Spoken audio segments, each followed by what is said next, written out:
ఉమ్మడి తెలంగాణ రాష్ట్రాన్ని సాధించామని, రాష్ట్ర అస్తిత్వం తమ పార్టీతోనే సాధ్యమని టైం దొరికినప్పుడల్లా ఉపన్యాసాలు ఇచ్చే బీఆర్ఎస్ ప్రస్తుతం ప్రత్యక్ష పోరాటాలకు దూరంగా ఉంటున్నదనే విమర్శ ఆ పార్టీ నేతల్లో వ్యక్తమవుతుంది. రాష్ట్రంలో అధికారం కోల్పోయిన తర్వాత పార్టీ పరిస్థితి అగమ్య గోచరంగా మారింది.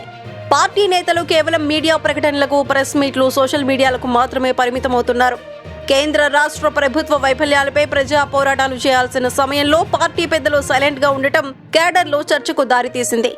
నీట్ క్వశ్చన్ పేపర్ లీకేజ్ విషయంలో కాంగ్రెస్, ఆ పార్టీ అనుబంధ సంఘాలు, వామపక్ష పార్టీల అనుబంధ సంఘాలు ఆందోళనలు చేస్తున్నాయి. మరోవైపు బొగ్గు గనుల వేలం విషయంలోనూ కేంద్ర రాష్ట్ర ప్రభుత్వాలపై విమర్శలు వ్యక్తమవుతున్నాయి. మరోవైపు పెద్దపల్లిలో బాలికపై లైంగిక దాడి, హత్య ఘటన రాష్ట్రంలో సంచలనంగా మారింది. వీటిపై పోరాడేందుకు ఇన్ని అవకాశాలు లభించినా బీఆర్ఎస్ ప్రత్యక్ష పోరాటాలకు దిగకుండా, శ్రేణులకు పిలుపునివ్వకుండా సైలెంట్ గా ఉండటం ఆ పార్టీలోనే విస్తృతంగా చర్చ జరుగుతుంది. గ్రామ స్థాయి నుంచి పార్టీకి బలమైన కేడర్ ఉన్నదని బీఆర్ఎస్ నేతలు చెబుతున్నారు. అయినప్పటికీ ప్రత్యక్ష కార్యాచరణను చేపట్టేందుకు మాత్రం వెనుకంజ వేస్తున్నారు. ఒకవేళ పోరాటాలు చేయాలని అధిష్టానం పిలుపునిస్తే అది ఎక్కడ ఫెయిల్ అవుతుందనే భయంతో వెనుకడుగు వేస్తున్నట్టు ప్రచారం జరుగుతుంది.